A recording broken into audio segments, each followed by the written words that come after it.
અમદાવાદના તથાસ્તુ ફાર્મ ખાતે શમંતા દ્વારા આયોજિત રંગતાળી રાસ પ્રી નવરાત્રિના રંગમાં અમદાવાદ ઝૂમ્યું હતું. શમંતા ગ્રુપ દ્વારા આયોજિત નવરાત્રિ મહોત્સવમાં 12 નાઇટ્સ, 11 સ્ટાર્સ અને એક મિસ્ટરી આર્ટિસ્ટ સાથે અમદાવાદ ગરબામાં રંગમાં રંગાયું છે.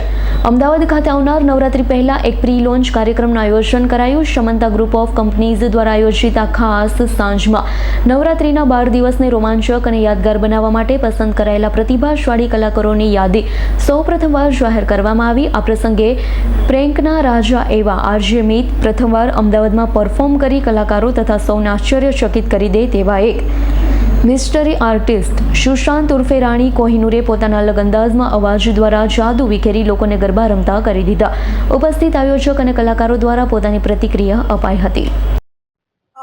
મારું નામ શમા પટેલ, જે શમંતા ગ્રુપ ઓફ કંપનીઝ અને તન્વિજા ઇવેન્ટ્સ જેના ઓનર, અને આ અમારું રંગતાલી રાસ જે છે એ અમે ફર્સ્ટ ટાઈમ ઇવેન્ટ કરવા જઈ રહ્યા છીએ. તો આજે એનું લોન્ચિંગ છે.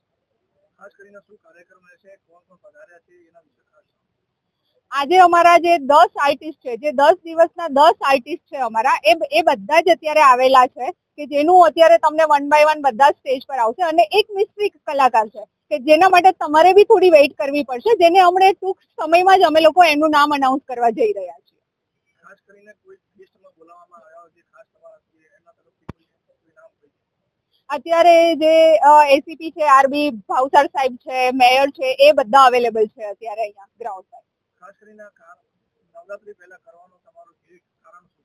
નવરાત્રી પહેલા કરવાનું કારણ એક જ છે કે અમે લોકો ફર્સ્ટ ટાઈમ અત્યારે નવરાત્રી કરવા જઈ રહ્યા છીએ. તો માર્કેટમાં અત્યારે રંગતાલી રાસ બી આવે છે, તો એનું અમે લોકોએ લોન્ચિંગ કર્યું છે.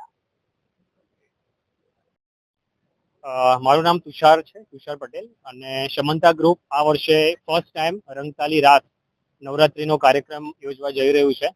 અને આજનો જે કાર્યક્રમ છે એ પ્રી નવરાત્રી લોન્ચ છે, જેમાં અમે 10 આર્ટિસ્ટ જે પરફોર્મ કરવાના છે એ બધા જને અમે ઇન્ટ્રોડ્યુસ કરવા જઈ રહ્યા છીએ.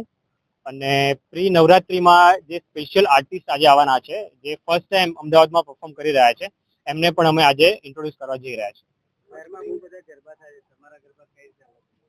ગરબા દર વર્ષે જઈએ છીએ, અને ગરબામાં તમને ખબર છે કે અંદર જવું અને બહાર નીકળવું એ જ એક પ્રોબ્લેમ હોય છે. ગરબા રમવાની વાત તો અલગ જ હોય છે. એટલે અમારું આયોજન આ વખતે એવું છે કે લોકો ઓછામાં ઓછી અગવડતા સાથે ખૂબ સારી રીતે ગરબા રમી શકે. ખાસ કરીને નવરાત્રીનું જે આયોજન કરવામાં આવે છે, આ કેટલા દિવસનું છે અને ખાસ કરીને કોણ કોણ વિશેષ તરીકે ઉપસ્થિત રહેવાના? 20 તારીખ અને 21 તારીખ પ્રી નવરાત્રી અમે પ્લાન કરી રહ્યા છીએ, અને બાકી 22 સપ્ટેમ્બરથી લઈને 1 ઓક્ટોબર સુધી જે નોર્મલ આપણે ગરબા રમીએ છીએ એ રીતનું અમારું આયોજન છે. અને સ્પેશિયલ આર્ટિસ્ટમાં વેઇટ કરવી પડશે, એમને આજે અમે રિવીલ કરવા જઈ રહ્યા છીએ. ખાસ કરીને શું વ્યવસ્થા આપવામાં આવશે અને કોઈ ખાસ ટીમ કે કોઈ ખાસિયત રહેવાની? વ્યવસ્થા સેફટીની વ્યવસ્થા વ્યવસ્થિત રીતે કરેલી છે. પાર્કિંગ લોકોને મળી રહે, વીઆઈપી પાર્કિંગમાં અલગ રાખેલું છે, જનરલ પાર્કિંગ અલગ છે, અને મેડિકલ ટીમ અહીંયા રોજ તૈનાત રહેશે. એટલે કોઈને ઇમરજન્સીમાં કંઈ જરૂર પડે છે તો એમાં પણ અમે હેલ્પ કરી શકીએ. પાસ લાઈવ થઈ ગયા છે બુક માય શોમાં ડિસ્ટ્રિક્ટમાં, અને બોક્સ ઓફિસનું કાઉન્ટર અહીંયા પણ ઉપલબ્ધ છે. અહીંયા પણ લોકો ખરીદી શકે છે. કેટલો દર રહેશે? પાસ ઇનિશિયલી અમે પહેલા જે 200 પાસીસ છે એનો 250 રાખેલો છે, અને પછી અમારે હજુ પણ ડિસાઇડ કરવાનું છે કયા દિવસે કયા આર્ટિસ્ટ પરફોર્મ કરવાના છે, એના ઉપરથી અમે નક્કી કરીશું. સંજીવ રાજપૂતનો રિપોર્ટ, S9 ન્યૂઝ, અમદાવાદ.